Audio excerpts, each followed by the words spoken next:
నమస్తే Kiran TV health కి స్వాగతం. నేను దిలీప్ చావలి. ఈరోజు మన స్టూడియోలో మనతో ఉన్నారు ఆయుర్వేదిక్ స్పెషలిస్ట్ డాక్టర్ అను గారు. డాక్టర్ గారు నమస్తే. నమస్తే అండి. ఆయుర్వేదిక్ వచ్చేటప్పటికి చాలా మంది డాండ్రఫ్ సమస్యతో ఇబ్బంది పడుతుంటారు. చిన్న పెద్ద లేకుండా అసలు ఈ డాండ్రఫ్ సమస్య ఎందుకు వస్తుందంటారు? అసలు మెయిన్ రీజన్ మనకి డాండ్రఫ్ కూడా చాలా రకాలు ఉంటుందండి. మనకి ప్రాపర్ హెడ్ వాష్ లేకపోయినా, అంటే హెడ్ బాత్ అనేది ప్రాపర్గా లేకుండా ఉన్నా, లేదు అంటే ఎక్కువగా పొల్యూటెడ్ ఎన్విరాన్మెంట్లో ఉన్నా, బాడీలో ఓవర్ హీట్ ఉన్నా కూడా డాండ్రఫ్ వచ్చే ఛాన్స్ ఉంటుంది. ఓవర్ హీట్ వల్ల కూడా వస్తుంది. యా. అండ్ ఇంకొకటి ఏంటి అంటే మనము వీక్లీ ట్వైస్ అయినా హెడ్ బాత్ చేయాలి. కొంతమంది మంత్లీ వన్స్ 2 months ఒకసారి హెడ్ బాత్ చేసే వ్యక్తులు ఉన్నారు. అంత తెలివి కల్ల వాళ్ళు చాలా మంది ఉన్నారు. సో అలాంటి వాళ్ళకి ఆటోమేటిక్గా ఆ ఇన్ఫెక్షన్స్ అనేవి వస్తూ ఉంటాయి. సో డాండ్రఫ్ అనేది పెరిగిపోతుంది. ఇదొకటి. వీటితో పాటు కొన్ని డిసీజ్ ఉన్నప్పుడు కూడా డాండ్రఫ్ వస్తుంది. లైక్ స్కాల్ప్ సోరియాసిస్ అని ఉంటుంది. సో వీళ్ళకి ఏంటి, స్కాల్ప్లో బాగా ఇన్ఫెక్షన్ రావడం, అక్కడ డాండ్రఫ్ లాగా ఫామ్ అవుతూ ఉండడం, ఏదన్నా మెడిసిన్ తీసుకున్నప్పుడు ఆ డాండ్రఫ్ కంట్రోల్ అవ్వడం, మళ్ళీ తర్వాత స్టార్ట్ అవ్వడం, ఇలా ఉంటుంది. సో మెయిన్ హైజీన్ అనేది ఇంపార్టెంట్. అండ్ హెవీగా ఫోమ్ ఉన్న షాంపూస్ వాడినా కూడా వెంటనే క్విక్గా తగ్గిపోతుంది అది డాండ్రఫ్ అనేది, మళ్ళీ వెంటనే స్టార్ట్ అవుతుంది. సో అంటే ఎక్కువగా కెమికల్ బేస్ ఉన్న షాంపూస్ కూడా కొంచెం హార్మ్ఫుల్ మన స్కాల్ప్. అంటే వాటర్ తక్కువ తాగినప్పుడు డాండ్రఫ్ వస్తుందని విన్నాను, అది నిజమే అంటారా? అంటే దానికి దీనికి రీజన్ లేదు, బట్ డిహైడ్రేట్ అవుతుంది కదా మన హెయిర్ అనేది. సో అది దానివల్ల ఏంటి అంటే మన స్కాల్ప్ అనేది కొంచెం మాయిశ్చర్ లేకుండా డ్రైగా ఉంటుంది. అంటే ఇప్పుడు చూడండి, చిన్న పెద్ద లేకుండా డాండ్రఫ్ సమస్య వస్తుంది. డాండ్రఫ్ ఉన్న వాళ్ళు ఆయిల్ వాడకూడదు అంటారు, నిజమైన ఆయిల్ పెట్టకూడదు అంటారు? అది ఏం లేదు, అదొక మిత్ మాత్రమే. ఆయిల్ పెట్టేసేసుకొని చక్కగా మనము గోరువెచ్చని కోకోనట్ ఆయిల్ తోటి చక్కగా మర్దం చేసుకొని నైట్ మొత్తం పెట్టేసేసుకొని ఎర్లీ మార్నింగ్ మంచిగా హెడ్ బాత్ చేస్తే కుంకుళ్ళు షీకాకాయతో కలిపి చాలా ఫ్రెష్ ఉంటుంది మనకి హెయిర్ కానీ మైండ్ కానీ. చాలా ఫ్రీ ఉంటుంది, డాండ్రఫ్ పోతుంది. అండ్ దానితో పాటు మన స్కిన్ ఉంటుంది కదా, మన స్కిన్కి తేమ ఎంత అవసరమో, మన మాయిశ్చర్ ఎంత అవసరమో, అండ్ మనం బ్రతకడానికి మన మౌత్ కానీ బాడీ కానీ డ్రై అవ్వకుండా అన్ని కరెక్ట్గా ఆర్గాన్స్ పనిచేయాలంటే ఖచ్చితంగా మనం వాటర్ని ఇవ్వాలి, డ్రై అవ్వకుండా ఉండాలి అంటే. సో మన బాడీకి తేమ ఎంత అవసరమో మన హెయిర్కి కూడా అంతే అవసరం. సో మనం ఏంటి, దానికి మంచిగా organic natural hair oils apply చేయడం, న్యాచురల్గా హెయిర్ అప్లికేషన్స్ పెట్టుకోవడం. కొన్ని ఇప్పుడు చాలా వరకు వెనకటి రోజుల్లో ఇవన్నీ లేవు. ఇప్పుడు మంచిగా హెడ్ మసాజ్ అని చెప్పి, హెయిర్ వాష్ అని చెప్పి కొన్ని వచ్చాయి. సో అవి చాలా మంచిది.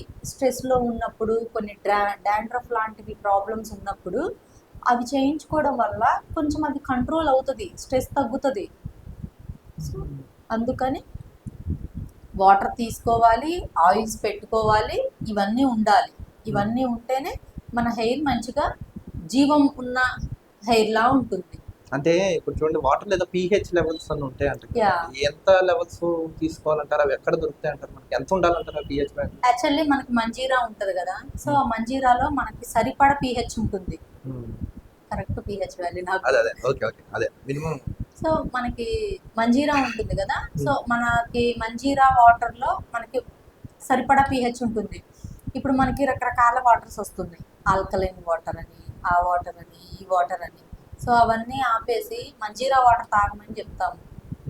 సో వాటిలో ఏంటి అంటే మన బాడీకి అన్నిటికి సరిపడా విటమిన్స్ మినరల్స్ అన్ని వాల్యూస్ ఉంటాయి. సో అవి ఓకే. ఇంకోటి చూడండి, ఈ మధ్య జిమ్స్ చూస్తున్నాం, మగవాళ్ళకి జిమ్కి, ఆడవాళ్ళు కూడా జిమ్స్ చేస్తున్నారు. చాలా మంది జిమ్ చేయడం వల్ల స్ట్రోక్స్ వచ్చి చనిపోతున్నారు పాపం. అసలు జిమ్స్ మంచివే అంటారా? చేస్తా జిమ్ బెస్ట్, యోగా బెస్ట్ అంటే ఏం చెప్తారు? రెండు మంచిదే అండి, బోత్ ఆర్ గుడ్. కాకపోతే మనము అది చేసుకునే సివియారిటీని బట్టి ఉంటుంది. యోగా నువ్వు ఎంత చేసినా కూడా నీకు ప్రాబ్లం ఉండదు. చేసే కొద్ది బాడీ మూమెంట్ ఎక్కువ అవుతుంది, సర్క్యులేషన్ ఇంప్రూవ్ అవుతుంది, మెటబాలిజం స్పీడ్ అవుతుంది. అండ్ దానితో పాటు నీకు బ్యాడ్ కొలెస్ట్రాల్స్ ఇవేమీ ఉండకుండా ఉంటుంది. సో మనం జిమ్లోకి వస్తే, జిమ్లో ఏంటి అంటే వెయిట్ లిఫ్టింగ్స్ ఉంటాయి, కార్డియాక్ ఎక్సర్సైజెస్ ఉంటాయి, చాలా రకాలు ఉంటాయి అందులో మనకి. సో అవి ఒక టైము, ఒక కొన్ని కొన్ని ఒక 10 టైమ్స్ చేయాలి కొన్ని ఇలా అని ఒక నెంబరింగ్ అనేది ఉంటది. అలా కాకుండా అంతకు మించి నువ్వు డబల్ చేసాము అంటే ఖచ్చితంగా నీకు బాడీలో బ్లడ్ సర్క్యులేషన్ స్పీడ్ అవ్వచ్చు, కార్డియాక్ ఇష్యూ రావచ్చు, లేదు అంటే కళ్ళు తిరిగి పడిపోవచ్చు, గ్లూకోజ్ లెవెల్స్ డౌన్ అవ్వచ్చు. సో అందుకని బ్యాలెన్స్గా చేసుకోవాలి. నీ బాడీకి ఎంత అవసరము, నీకు ఉన్న లిపిడ్ ప్రొఫైల్స్ని బట్టి, బిఎంఐని బట్టి, నీ హైట్ వెయిట్ని బట్టి, ఏజ్ని కూడా మనం ఇందులో తీసుకోవాలి.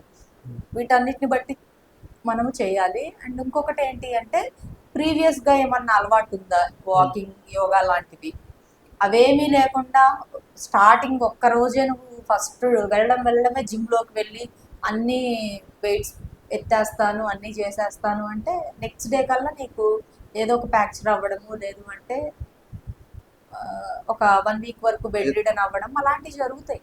ఎందుకు అంటే హెవీగా చేయకూడదు, బ్యాలెన్స్గా చేసుకోవాలి. అంటే యోగాలో ఇలాంటి సిమ్టమ్స్ కనబడమంటారు యోగా చేస్తే? యోగాలో మనకి ఉండదు. ఎందుకు అంటే మనము పర్సన్ని చూసి వాళ్ళకున్న ప్రాబ్లమ్స్ని బట్టి అందులో మనం అన్ని కరెక్ట్గా చేపిస్తాము. అండ్ ఇంకొకటి అందులో అంతగా ఇబ్బంది పడేవేమీ ఉండవు. బరువులు తీసుకోవడం కానీ అవన్నీ తక్కువ ఉంటాయి. ఏదైనా నీ బాడీ, మీ కాళ్ళు చేతులతోటే మనము ఎక్కువగా మూమెంట్ ఇస్తాము, బ్రీతింగ్ ఇస్తూ ఉంటాం. సో ఇవేంటి మన బాడీ ఎంత అయితే హోల్డ్ చేయగలదో అంతే చేస్తాము. బట్ అక్కడ అలా ఉండదు కదా. ప్రోటీన్ షేక్స్ అలాంటివి తీసుకొని వెళ్తారు. ఈ మధ్య ప్రోటీన్ షేక్స్ అంటే గుర్తొచ్చింది, తెగ వాడుతున్నారు. మంచివే అంటారా ప్రోటీన్ షేక్స్? లేదండి, అందులో కూడా చాలా రకాలు ఉన్నాయి వాళ్ళకి. అవి ఒకటి న్యాచురల్ ఉన్నాయి, కొన్ని వీళ్ళకి హెల్త్ డ్యామేజ్ చేసే ప్రోటీన్ పౌడర్స్ ఉన్నాయి.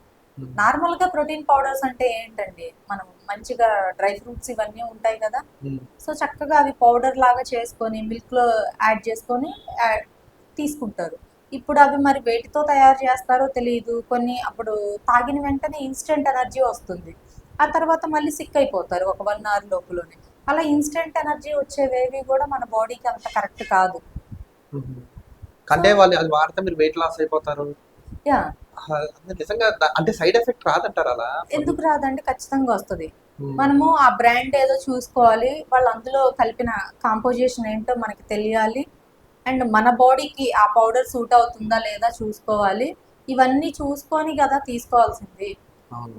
సో అలా లేకుండా బ్రాండ్ ప్రమోషన్ని చూసి ఇది మంచిదంట, దీనికి వెయిట్ లాస్ అవుతారు అని చెప్పగానే వెళ్ళి తీసుకోకూడదు. బట్ నీ బాడీకి అది సూట్ అవుతుందా లేదా అనేది ఇక్కడ తెలుసుకోవాలి.